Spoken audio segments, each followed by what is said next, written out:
The human body is fragile, and sometimes death comes in the most brutal ways imaginable.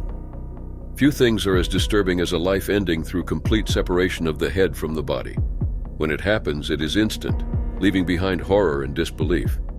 History has recorded cases so grim they are impossible to forget. In this video, we'll uncover 5 real stories of the most disturbing deaths of this kind, events that show how sudden, violent, and unsettling the end can truly be.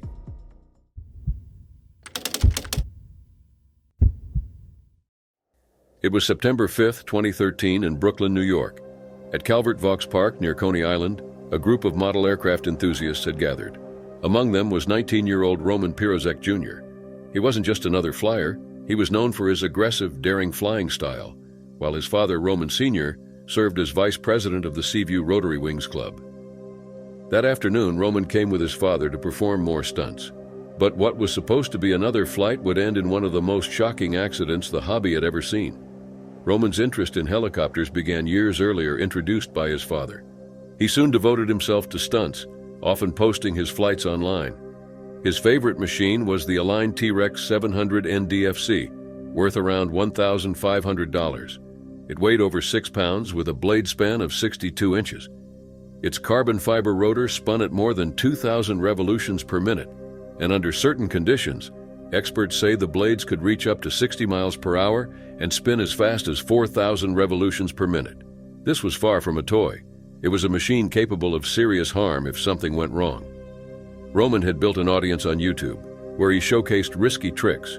In one video, he let the helicopter fall from the sky and restart its rotor just inches from his head. These performances were thrilling to watch, but they came with danger.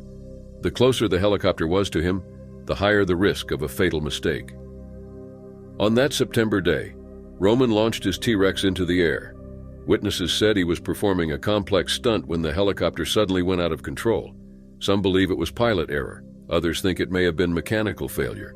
Experts reviewing his older videos noticed slight instability in the aircraft, suggesting something might have been off. With nitro-powered helicopters like the T-Rex, even small mechanical problems can quickly turn deadly. As the helicopter spun and flipped, it veered straight toward Roman. In seconds, the high-speed blades struck his head and neck. The impact was so severe that his father and others nearby could only watch in shock. Emergency crews arrived quickly after witnesses called for help. At least 4 people saw responders attempt to save Roman, but his injuries were too severe. He was pronounced dead at the field. Police later found his body on the grass, his remote control beside him, and the destroyed helicopter about 20 feet away. Scattered debris from the crash marked the ground, a stark reminder of how quickly the stunt had turned fatal. For Roman Sr., it was unbearable. He had been the one to introduce his son to the hobby, and now he had watched him lose his life to it. Fellow club members were devastated as well. They respected Roman's talent, but also knew how close he often flew his helicopter to himself during stunts. Roman wasn't just a hobbyist. He had graduated from the High School for Construction Trades, Engineering, and Architecture in Queens, and he had recently performed in a demonstration in Delaware.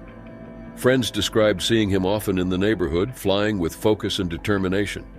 Experts later said this was only the second known death in the United States linked to a remote-controlled helicopter. Years earlier, a man in Texas had lost his life in a similar way. Rich Hansen from the Academy of Model Aeronautics explained that helicopters are the hardest to fly in the RC world, requiring constant focus. Planes can survive small mistakes, but helicopters cannot.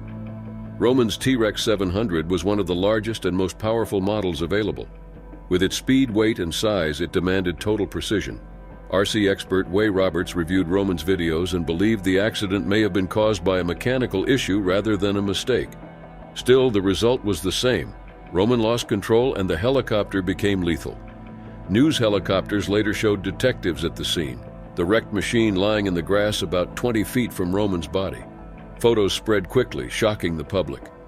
For those who knew him, Roman was a passionate and skilled flyer who pushed the limits of his hobby. But on September 5, 2013, at Calvert Vaux Park, those limits ended in tragedy, leaving his community stunned and grieving.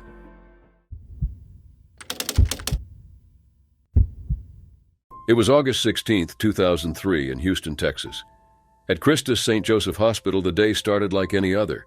Doctors made their rounds, patients received care, and staff moved through the halls. Among them was 35-year-old Dr. Hitoshi Christopher Nikaido, a surgical resident who had just graduated from the University of Texas Houston Medical School 2 months earlier. He was following in the footsteps of his father, a respected cardiovascular surgeon. Known for his calm personality and commitment to medicine, Hitoshi was also a devoted Christian who dreamed of one day serving as a missionary doctor.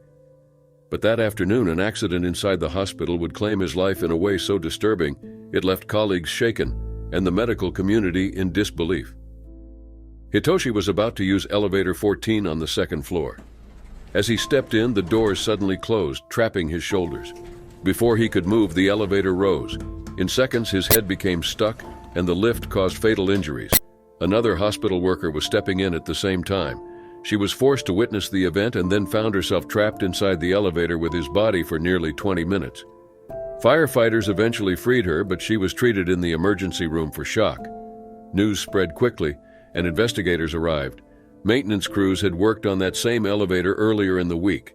As a precaution, the hospital shut down all elevators in the building. What investigators discovered next was troubling.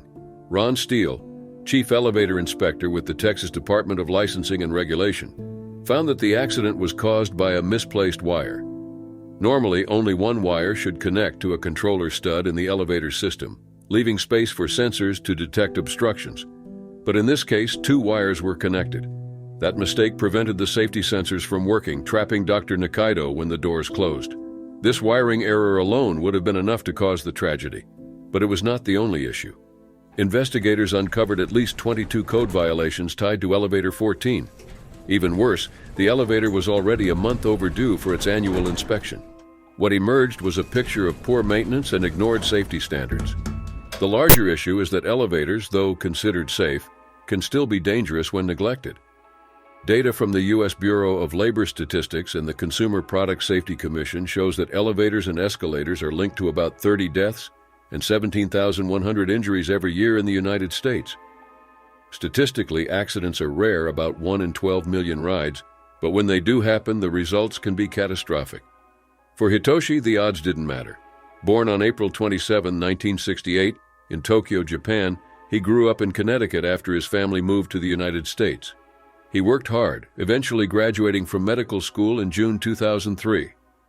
During his studies, he served as president of the Student Intercouncil, earning respect as a dedicated leader. His dream was to serve as a missionary doctor, but his life ended just 2 months into his residency. He left behind his parents, step-parents, siblings, and extended family. He was laid to rest at Restland Memorial Park in Dallas. The hospital itself also faced scrutiny. At the time, it was owned by Christus Health, which sold it in 2006, saying the buildings were too costly to update. Over the years, ownership changed hands several times, raising questions about whether financial struggles had led to neglected safety standards. Elevators have been around since ancient times, dating back to Archimedes in 236 BC. They are considered one of the safest forms of transport. But as this tragedy showed, one small mistake, combined with ignored violations, can turn them deadly. 22 years later, the story of Dr. Hitoshi Nikaido is still remembered. A promising young surgeon lost his life not because of chance, but because of errors that could have been prevented.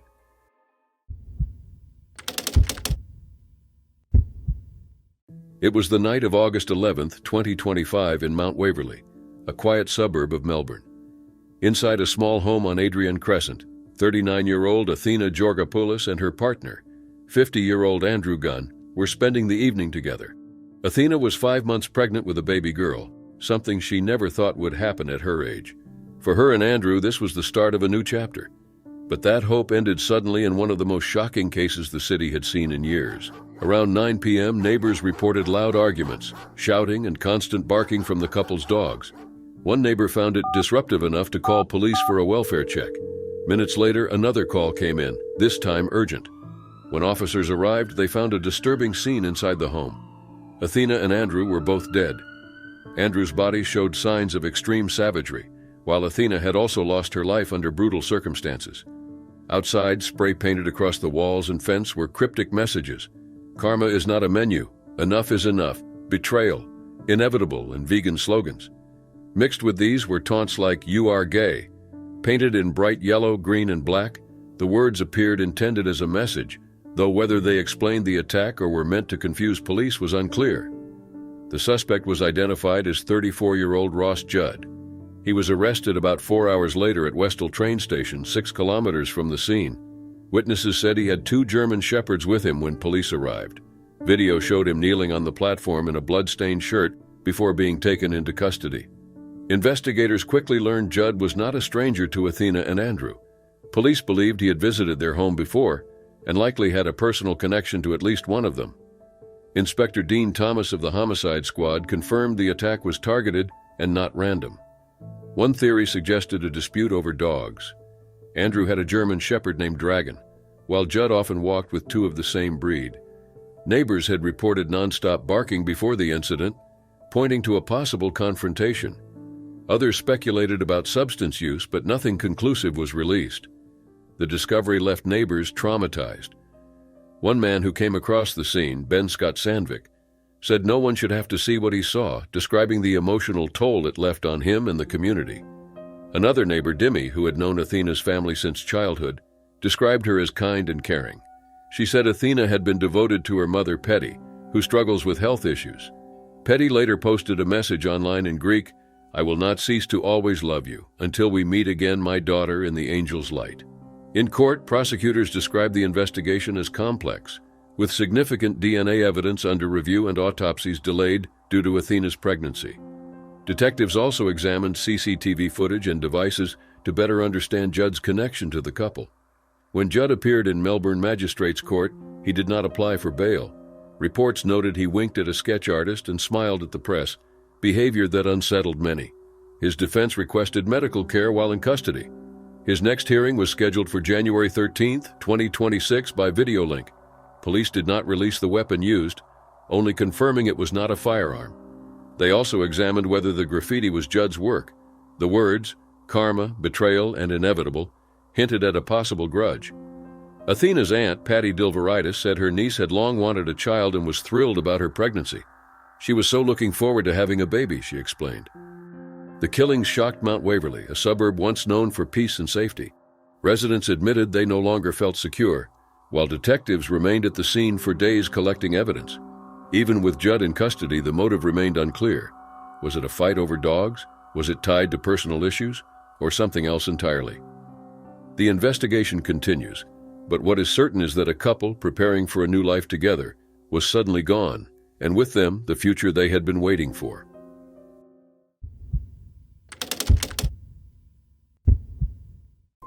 It was August 7, 2016, in Kansas City, Kansas. The Schwab family planned to spend the day at Schlitterbahn Water Park. That morning they went to church, then packed up for what was meant to be a day of fun. The park was holding an elected officials' day, which gave free admission to families of local representatives.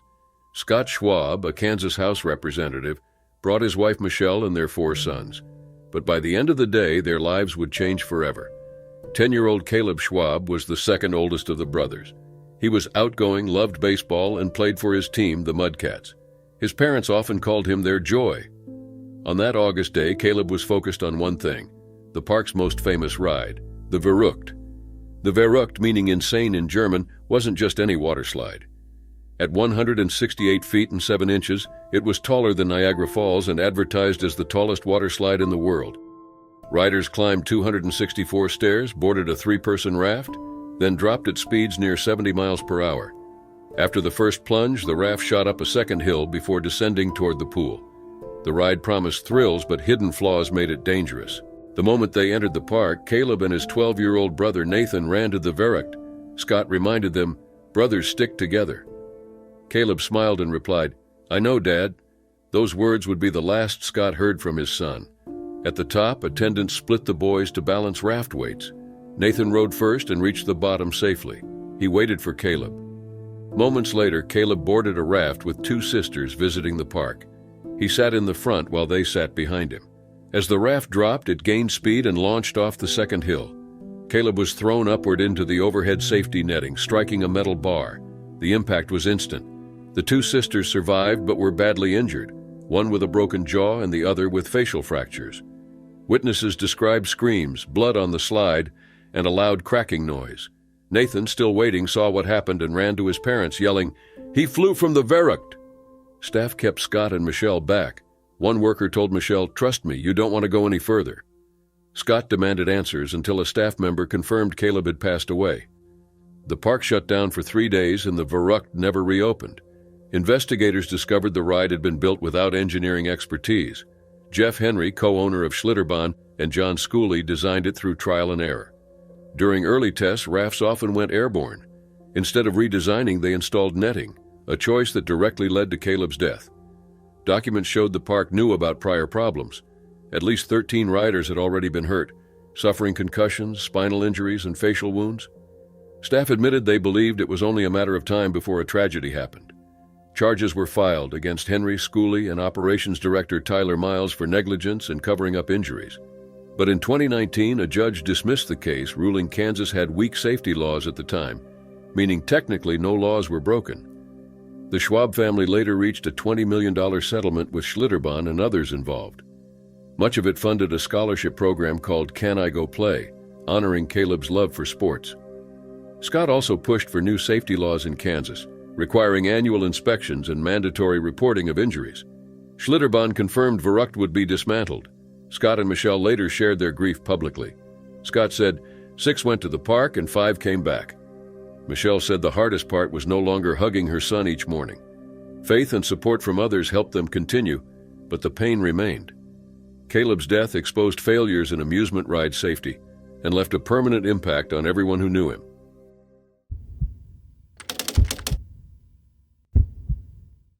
It was July 9, 2023, in Riverdale, Georgia. Jessica Ross, a 20-year-old first-time mother, was admitted to Southern Regional Medical Center after her water broke. She and her partner, Trevion Isaiah Taylor Sr., were eager to welcome their son, already named after his father, Trevion Isaiah Taylor Jr. What was supposed to be the happiest moment of their lives instead became a nightmare that would haunt them forever. Jessica labored for hours. Soon doctors saw that her baby had a condition called shoulder dystocia, where the baby's shoulders get stuck in the birth canal. It's a dangerous emergency with specific steps hospitals are expected to follow. Techniques to relieve the pressure, calling in extra staff, or moving quickly to a cesarean section. But according to lawsuits later filed, those steps were delayed or ignored. Jessica pushed for 3 hours. Instead of moving to surgery right away, the attending doctor, Dr. Tracy St. Julian, allegedly pulled too forcefully on the baby's head and neck. By the time Jessica was finally taken for a C-section, her baby's body was delivered through surgery, but his head had already been separated during the earlier attempt. Baby Isaiah did not survive. What happened next only deepened the family's trauma. Attorneys later said hospital staff did not tell Jessica and Trevion the truth. Instead, they wrapped the body tightly, placing the head on top to make it look whole. When the parents asked to hold their son, they were only allowed to see him through a window. Their lawyer later argued this was done to hide what had happened. The hospital also urged them to cremate quickly and claimed no free county autopsy was available, pushing them toward private services. For days, the couple believed their child had simply died during birth.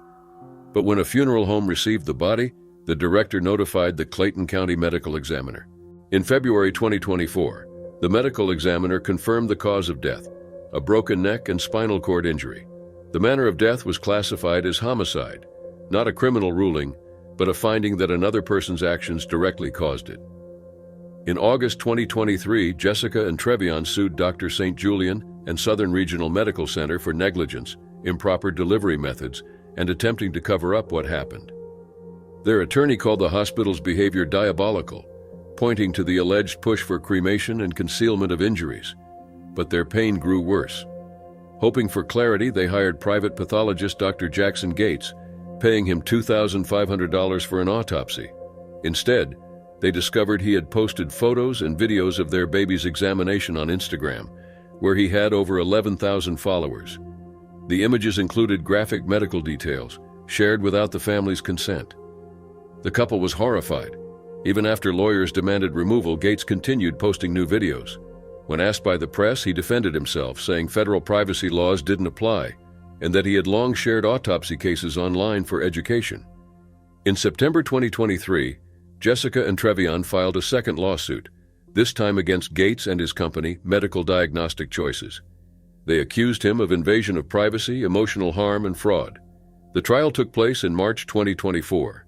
In June 2025, the jury found Gates liable and awarded the couple $2 million in compensatory damages, plus $250,000 in punitive damages. Meanwhile, their case against Southern Regional Medical Center and Dr. St. Julian continued. They alleged that the hospital lied, discouraged an autopsy, and did everything possible to cover the truth. At a press conference after the homicide ruling, Jessica broke down and could not speak. Trevion stood beside her, saying, "We just want justice for our son. They lied to us. They didn't let us touch him. We don't like it. We just want justice." The Clayton County Police Department is still investigating, and prosecutors are reviewing the case. The hospital denies wrongdoing but continues to issue statements of sympathy. For Jessica and Trevion, the loss of their son is more than tragedy. It is the result of failure at every level, in the delivery room, in the hospital's response, and later in the betrayal by a professional they trusted. Their lawsuits brought accountability, but the events of July 9, 2023 will stay with them forever.